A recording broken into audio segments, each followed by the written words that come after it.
Gaga des alpagas. Il y a 5 ans, elle ne connaissait pourtant pas encore ses sympathiques cousins des lames. Aujourd'hui, elle s'apprête à leur consacrer toute son énergie. Elle, qui n'avait jamais vu une aiguille à tricoter, passe aujourd'hui ses journées parmi les écheveaux, les cônes et les pelotes de laine. C'est devenu une passion en quelques mois de temps. On s'est fait envoûter par les alpagas. Ma jolie, how do you do? Mon nom est Jean-Guy Thibault. Ça va les filles? Bien manger? La première fois qu'on en a vu, c'était sur Internet, sur le web, tout à fait par hasard. Et puis on s'est dit, oh, qu'est-ce que c'est joli, puis ça a l'air gentil, on s'est renseigné. Et puis on est allé visiter un élevage en Flandre. Et c'était notre première rencontre, coup de foudre. Et puis Kai, viens. Allez, viens. C'était juste des animaux d'agrément au départ. On cherchait juste des animaux qui soient sympas avec les enfants, qu'on n'ait aucune crainte à laisser les enfants aller jouer dans le terrain. Et voilà, c'était notre préoccupation première. Et puis des animaux qui entretiennent comme les chèvres ou les moutons le font. Vous pouvez faire les présentations? Oh, bien sûr. Houston, une femelle de Suisse. Krum, Elissa. Cérès, Lima et Claire là-bas tout derrière. Donc elles ont différentes origines, Suisse, Angleterre et Belgique. Vous êtes allé les voir sur place, les chercher sur place vous-même? Oui, bien sûr, oui. Oui, nous qui ne voyagions pas beaucoup auparavant, depuis qu'on a les alpagas, on bouge tout le temps. C'est vrai qu'il faut aller loin pour les trouver, donc on est un petit peu forcé de voyager, mais ça amène beaucoup aussi. J'ai une maison à la fontaine, where we can live if you marry me. Une belle maison. Vous aviez toujours comme objectif de vivre au grand air, avec des bois tout autour. Oui, c'était l'objectif premier. En arrivant ici, en achetant la maison, c'était d'avoir de l'espace, de vivre au grand air. Oui, voilà, on a toujours adoré se balader dans les bois. On a toujours eu la chance d'avoir de l'espace autour de nous en grandissant. Donc on voulait offrir la même chose à nos enfants. Et, oui, on est comblés. Allez, viens vite. Allez, viens. Mais bon, pour entretenir tout cet espace, c'est vrai qu'on ne peut pas faire ça seul. À la débroussailleuse, on finirait pas un côté qu'il faudrait recommencer de l'autre. Donc c'est vrai qu'on a besoin d'animaux pour nous aider. Et donc les alpagas, vous comptez en faire quelque chose? Ah oui, voilà, ça c'est la deuxième partie du travail. C'est quand même un projet un peu fou. C'est un projet complètement fou. Oui, on nous a pris pour des fous et nous-mêmes nous nous sommes pris pour des fous, mais on était convaincus de notre projet et du pouvoir de séduction qu'ont les alpagas et qu'a leur fibre également.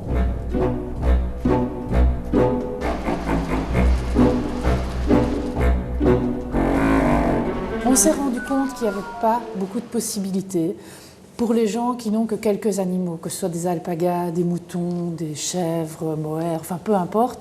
On s'est rendu compte qu'il n'y avait pas beaucoup d'infrastructures qui permettaient aux gens de faire quelque chose de leur fibre, de leur laine. Et nous, on s'est retrouvés au départ à conserver nos toisons en se disant c'est très joli, mais qu'est-ce qu'on va en faire? À la main peut-être, enfin voilà. Parce que les filatures industrielles ne s'intéressent pas à des petites productions. Si vous avez 3-4 moutons, les filatures industrielles ne s'intéressent pas du tout à vous. Donc voilà, d'où l'idée de créer une micro-filature qui permette de travailler de toutes petites quantités. Et donc vous avez lancé le projet il y a très peu de temps. Les machines sont là depuis quand? Un mois. Un mois, c'est le tout début. Voilà, oui, notre bébé est arrivé et on est très très très contents. C'est vous qui allez produire, je dirais, toute seule, ou c'est votre mari? Alors mon mari me rejoint, donc j'ai démarré toute seule et puis on se rend compte qu'il y a beaucoup de travail. Donc voilà, mon mari me rejoint là, très prochainement, c'est en cours.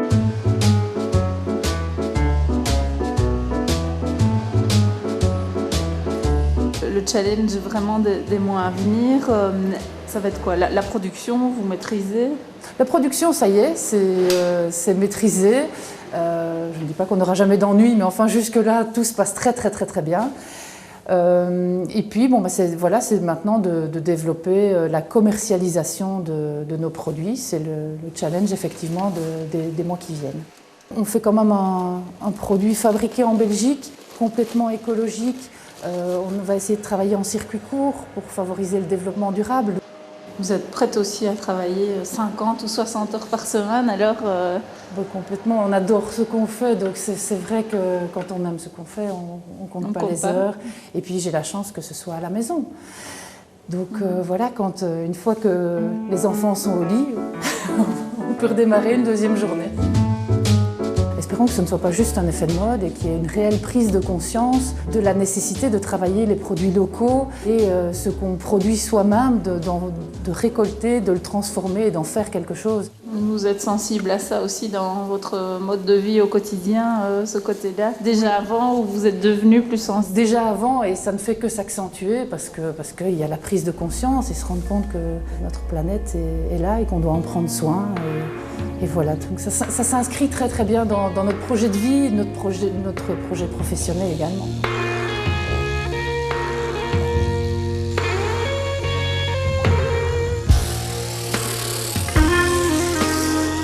Vous les préférez avec ou sans toison? J'aime les deux. Ils ont un aspect très nounours quand ils sont en laine et une fois tondus, je les trouve très élégants, une allure un peu de biche comme ça, donc j'aime les deux. C'est important aussi pour leur look de ne pas les tondre n'importe comment. On essaye de leur garder quand même un aspect sympa, donc on leur laisse un petit pompon sur la tête, on leur laisse les jambes un petit peu plus longues aussi. Nous, on aime ce look-là. Maintenant, on peut tout faire, hein, tout est envisageable. On peut faire la totale en fait. Oui, bien sûr. Il y en a qui les tondent complètement, vraiment, qui suivent les courbes du corps partout, sur la tête et sur les jambes également. Alors, c'est des animaux, donc c'est de la viande aussi. Oui, mais pas en Belgique. En Belgique, ils ne rentrent pas dans la chaîne alimentaire. Il y a d'autres pays dans lesquels on les mange, mais pour le moment, ce n'est pas le cas en Belgique en tout cas. Vous pourriez. Enfin, je pourrais, moi non, mais ça pourrait arriver effectivement.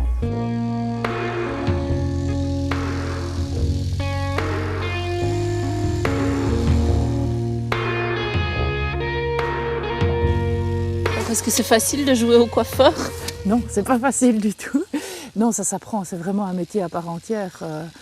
Ici, c'est un tondeur professionnel qui vient d'Angleterre, exprès pour nous, pour apprendre à mon mari, pour qu'on puisse tondre de la meilleure manière possible, pour récupérer les meilleures toisons.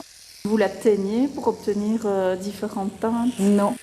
Et on a la chance d'avoir l'animal qui a le plus de variétés de couleurs au monde. Donc, justement, de nouveau, dans l'intérêt écologique, dans l'intérêt de la planète, on évite d'utiliser des produits de teinture parce qu'on a cette chance de pouvoir avoir beaucoup de couleurs naturelles. Là, c'est de la laine qui a déjà... Donc, c'est de la fibre d'alpaga qui a déjà passé quelques étapes de transformation et donc qui a été lavée, séchée, aérée. Maintenant, elle doit encore être triée. Elle va passer dans une machine qui s'appelle une éjarreuse, qui va permettre de retirer un maximum de débris végétaux ou de fibres trop courtes, enfin, des choses qu'on n'a pas envie de voir dans le fil à tricoter. Donc cette machine va nous aider à trier. Vous savez tricoter, vous? Allez, j'ai pris des cours. J'ai pris des cours parce que je voulais, pas que j'ai l'âme d'une tricoteuse, mais je voulais savoir de quoi je parlais et me rendre un petit peu compte de ce qu'était la mise en pratique de tout ça, parce que j'aime faire le fil, mais il fallait quand même que je me rende compte. Donc voilà, c'était intéressant. C'est pas ma vocation, mais c'était intéressant de le faire, oui. Vous avez tricoté quoi? Une demi-écharpe.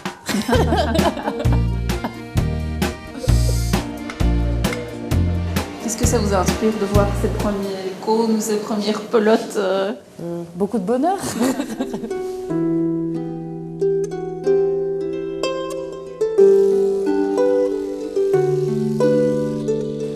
Votre vie mais d'avant ne vous convenait plus ou Mon boulot me plaisait. J'ai toujours aimé ce que je faisais, mais ça me plaît nettement plus. Voilà, c'est ça.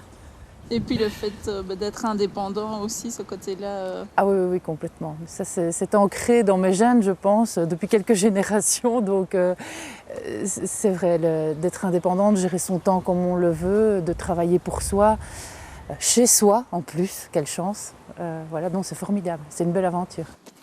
Tout est rythmé par les alpagas, par l'élevage, par la filature, par les clients, par tout ce qu'il y a à faire. Donc voilà, mais c'est un bonheur, on s'amuse beaucoup. Pas question de partir et de laisser les alpagas une semaine. Non, hors de question. Non, je ne quitte pas mes animaux une semaine, maximum 2 jours. La maman de mon mari vient souvent nous aider quand on doit s'absenter, parfois pour partir en concours avec les animaux. C'est souvent pour les alpagas qu'on part. Et alors sa maman vient nous aider, elle vient distribuer simplement les gamelles, mais c'est vrai qu'on ne peut pas partir très longtemps parce qu'on ne peut pas confier cette responsabilité à quelqu'un trop longtemps. Et puis quand il faut changer le foin, changer l'eau, c'est un travail quand même beaucoup plus conséquent que juste venir donner les gamelles.